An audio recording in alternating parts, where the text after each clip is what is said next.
Hello everyone, कैसे हो सब लोग। उम्मीद है कि सब बहुत अच्छे से होंगे। इस वीडियो में हम क्वेश्चन नंबर 4 के सॉल्यूशन को देखने वाले हैं। अगर आपने इससे प्रीवियस वीडियो अभी तक नहीं देखा, साथ ही साथ आने वाले वीडियोस का सॉल्यूशन देखना चाहते हो तो कंप्लीट प्लेलिस्ट का लिंक मिलेगा आपको डिस्क्रिप्शन में, तो एक बार डिस्क्रिप्शन आप जरूर चेक कर लोगे। क्वेश्चन नंबर 4 क्या है, what is the IUPAC name of the ketone A.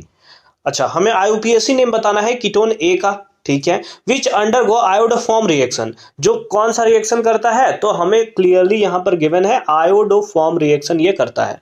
To give हमें क्या प्रोडक्ट में देता है, CH3 CH double bond CH3 COO and yellow precipitate of CHI3, ठीक है।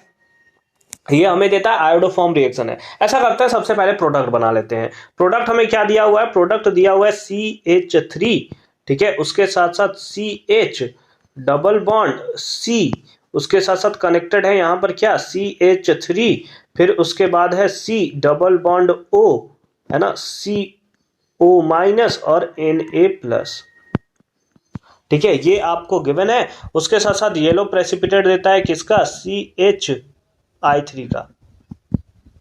क्या देता है, CHI3। ये हमें क्या देता है, प्रोडक्ट में देता है, ठीक है। अच्छी बात है।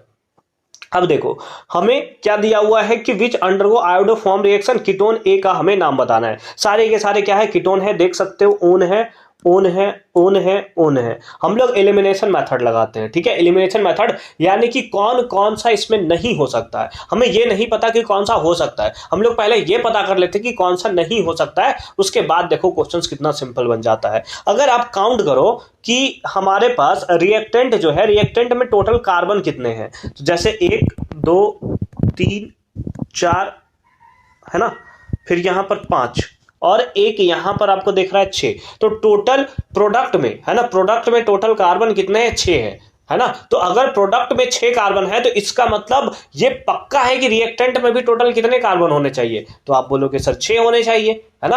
अगर 6 रिएक्टेंट में तभी तो जाकर प्रोडक्ट में भी 6 होगा। तो देखो रिएक्टेंट में चेक करो कि कितने कार्बन आपको देखने को मिल रहे हैं। जैसे 3 मिथाइल तो 1 कार्बन, पेंट मतलब 5 कार्बन, तो टोटल कितने हो गए, 6 कार्बन। इसको कंसीडर किया जा सकता है। बी पार्ट में देखो क्या है, 3 मिथाइल यानी कि 1 कार्बन, और ब्यूट, ब्यूट मतलब क्या होता है, 4 कार्बन, तो टोटल कितना हुआ, 5। ये तो नहीं हो सकता है ना, नहीं हो सकता। अब सी पार्ट में आओ, क्या है, डाई मिथाइल, मिथाइल में 1 कार्बन, डाई है मतलब टोटल 2 कार्बन, प्लस इथेनॉट, अगर इथेन है तो इथेन में कितना, 2 कार्बन, मतलब टोटल कितना, 4 कार्बन, नहीं हो सकता है ना। कितना क्या हो सकता है, नहीं हो सकता है। डाई मिथाइल, हाँ चलो ठीक है, तो 2 तो हमारा इलिमिनेट हो गया। डी पार्ट में देखो क्या है, 3 मिथाइल यानी कि 1 मिथाइल और पेंट यानी कि 5 और 1 6।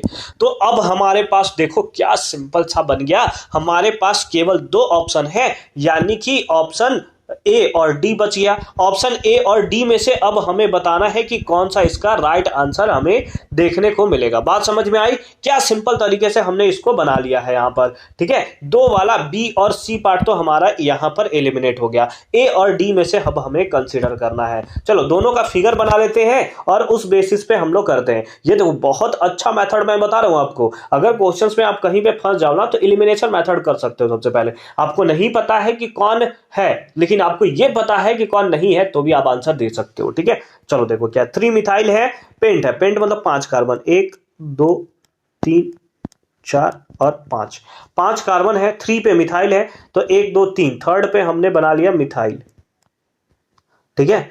फिर है पेंट 3 इन, थर्ड पे इन ग्रुप है, तो 1 2 3, है ना, थर्ड पे हमने इन ग्रुप बना लिया। और 2 पे ओन है, चलो 2 पे ओन बना देते हैं।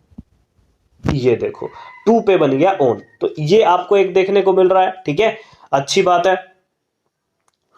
अब डी वाले पार्ट पे बना लेते हैं, क्या है, 3 मिथाइल पेंट, पेंट मतलब टोटल 5 कार्बन, 1 2 3 4 और 1 5 कार्बन, ठीक है। 3 पे मिथाइल है, 1 2 3, 3 पे हमने ऐड कर दिया यहां पर क्या, मिथाइल ग्रुप, ठीक है। पेंट 4 ऑन, 1 2 3 4, 4 पे ओन है, तो चलो ये हमने बना दिया 4 ओन, ठीक है।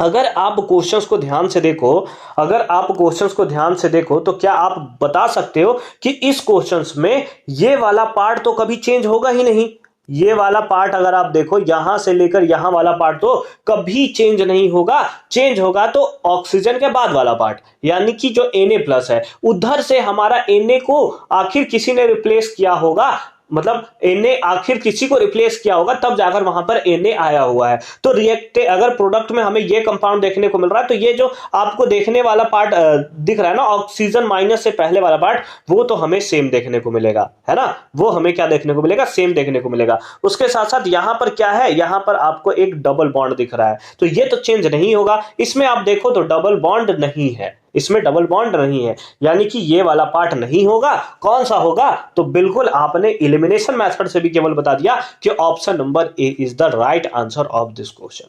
क्या सिंपल तरीके से हमने इसका आंसर जो है वो किया है। तो इस तरीके से बड़े ही प्यारे तरीके से सिंपल फॉर्म में इसका आप सॉल्यूशन कर सकते हो। एक और जो मैं आपको बताना चाहता हूं, जैसे आयोडो फॉर्म रिएक्शन हमारा था, ठीक है, तो आयोडो फॉर्म में आपका मिथाइल कीटोन होना बहुत इंपॉर्टेंट होता है ना, क्या होना इंपॉर्टेंट होता है, तो आप नोट कर लोगे मिथाइल कीटोन, मिथाइल कीटोन। अब बोलोगे सर ये मिथाइल कीटोन दिखता कैसा है, ये भी तो हमें बता दो, तो ये कुछ इस टाइप का, कुछ इस टाइप का आपको देखने को मिलेगा। अगर आप देखो तो फर्स्ट वाले पार्ट में भी यहां पर आपको देखने को मिल रहा है मिथाइल कीटोन, यहां पर भी आपको मिथाइल कीटोन देखने को मिल रहा था, ठीक है, लेकिन दिक्कत क्या हुआ कि डी वाले पार्ट में डबल बॉन्ड नहीं था, ठीक है। आई होप कि ये पार्ट आपको अच्छे तरीके से समझ में आया होगा। मिलते हैं आपसे अगली वीडियो में क्वेश्चन नंबर 5 के सॉल्यूशन के साथ। तब तक के लिए अच्छे से पढ़ाई करते रहो। टेलीग्राम पे ज्वाइन नहीं किया तो उसका भी लिंक मिलेगा डिस्क्रिप्शन में, और इसके कंप्लीट प्लेलिस्ट का भी लिंक मिलेगा आपको डिस्क्रिप्शन में।